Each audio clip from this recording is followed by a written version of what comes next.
आज की बैठक करने के 2-3 मूल उद्देश्य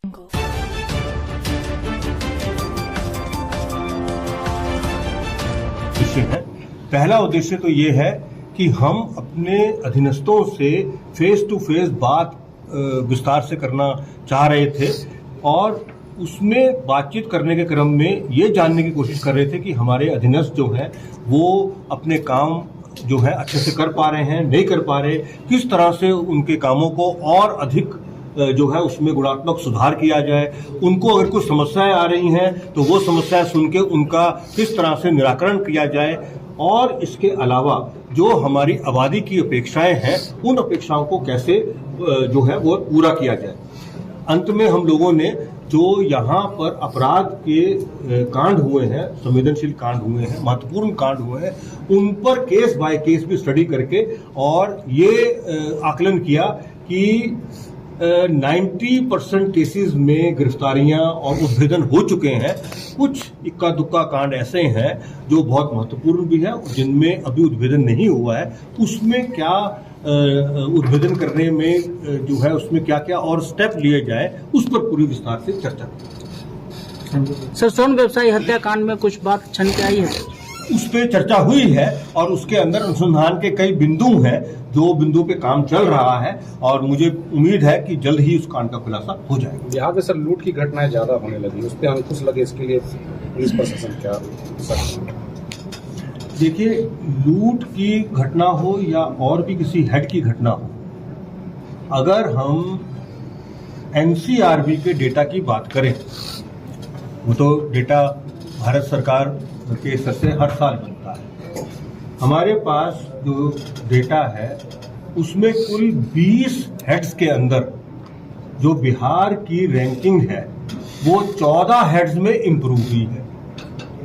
2 हेड्स में एक जैसी रही और मात्र 4 हेड में ही जो है उसमें हल्का गिरावट आई है रैंकिंग, क्योंकि ये उल्टा चलता है। गिरावट का मतलब ये कि अगर रैंक जो है पहले 10 थी, 10 के बाद अगर 8 आई तो उसको हम गिरावट मानते हैं। तो ये स्थिति जो है, ये स्थिति बिल्कुल साफ साफ दर्शा रही है कि पिछले वर्ष जो बिहार पुलिस ने दिन रात की मेहनत की, उसी का ये फलाफल जो है वो निकला है। वही मेहनत इस साल भी लगातार हमारी पुलिस कर रही है। इस साल के पूरा होने के बाद भी हमें पूरी उम्मीद है कि स्थिति में और अधिक सुधार होगा। शराब माफियाओं पर भी कार्रवाई की जा रही है सर, क्या और कोई निर्देश है? शराब माफियाओं पर लगातार कार्रवाई चल रही है, सरकार की नीति है, उसका एक्साइज डिपार्टमेंट और पुलिस विभाग दोनों पूरी मेहनत के साथ में गिरफ्तारियों की कार्रवाई वो कर रहे हैं, रिकवरी की कार्रवाई जो है वो कर रहे हैं और खास तौर से पुलिस का जो एक विशेष काम है वो ये है कि बिहार के अंदर अन्य राज्यों से जो बड़े बड़े लोग शराब की सप्लाई करते हैं उनको पकड़ के और उनको यहाँ पर ट्रायल में लगाया जाए। इस बाबत इस साल मतलब 2022 में झारखंड, पश्चिम बंगाल, हरियाणा, पंजाब, उत्तर प्रदेश, अरुणाचल प्रदेश, इन सब से 62 बड़े बड़े जो लोग हैं जो इस काम में लिप्त हैं उनकी गिरफ्तारियां की गई हैं और उनको ट्रायल में लेके जा रहे हैं। उसका काफी सकारात्मक प्रभाव जो है वो बिहार में पड़ा है। बिहार के पुलिस के लिए सरकार ने हमेशा बहुत मदद की है। आपने देखा भी होगा कि समय के साथ साथ हमारी मैन पावर में बढ़ोतरी हुई, हमारे जो इंफ्रास्ट्रक्चर है उसमें बढ़ोतरी हुई, ट्रेनिंग के इंफ्रास्ट्रक्चर में बढ़ोतरी हुई है। जो हमारे लोग पहले बाहर ट्रेनिंग में जाते थे वो सारी की सारी ट्रेनिंग मतलब बीपीएस से लेकर और सिपाही तक वो हमारे बिहार के अंदर हो रही है। राजगीर की जो एकेडमी है वो हमारे देश के सर्वश्रेष्ठ 3 एकेडमियों में गिनी जाती है और सारे जो इंस्ट्रक्टर्स हैं वो भी हमने अपने अंदर ही मोबिलाइज किए हैं। उससे ट्रेनिंग में गुणात्मक सुधार भी आया है और जो पैसे की बचत है वह भी हुई है। दुनिया भर की हम लोगों ने गाड़ियां खरीदी हैं। डायल 112 के अंदर फर्स्ट फेज में 400 गाड़ियां आई, मैन पावर लगाया, उसका भी जो है वो पब्लिक की सेवा करने में बहुत अहम योगदान रहा है। और आने वाले समय में भी जो सरकार पुलिस के प्रति उनके जो रिक्वायरमेंट्स के प्रति बहुत ज़्यादा संवेदनशील है और लगातार वो पुलिस के संसाधनों में बढ़ोतरी कर रही है। आने वाले समय में और ज़्यादा बढ़ोतरी होगी।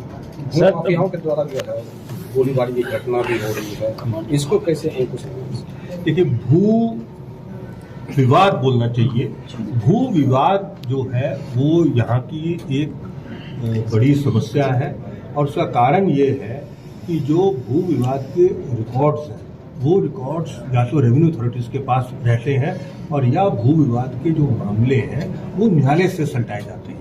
पुलिस का रोल इसके अंदर बहुत कम रहता है और उसमें निरोधात्मक कार्रवाई का जो रोल है वो रहता है।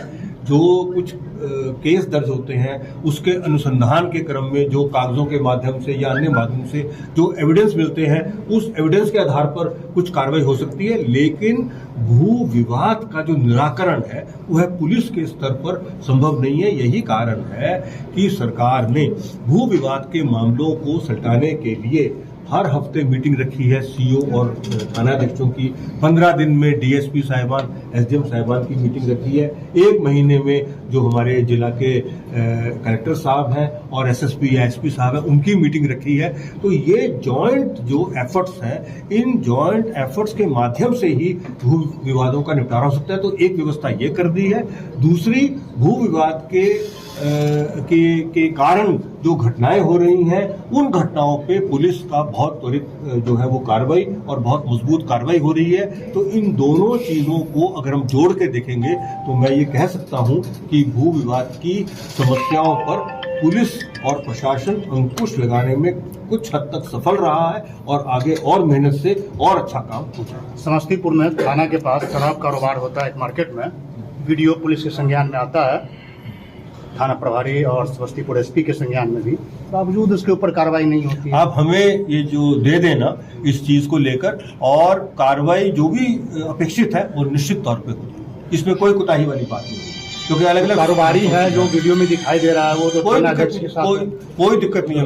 मैंने जब कह दिया है आप हमें बता देना वो जो भी आप बात कह रहे हैं, या मैं अपने अफसरों से प्राप्त कर लूंगा और जो अपेक्षित कार्रवाई है वो हर हालत में होगी। सर, आए दिन ये बालू माफिया और शराब माफियाओं के द्वारा पुलिस के ऊपर हमला लगातार बढ़ रहे हैं, इसको लेकर पुलिस की तरफ से क्या कुछ खास रणनीति?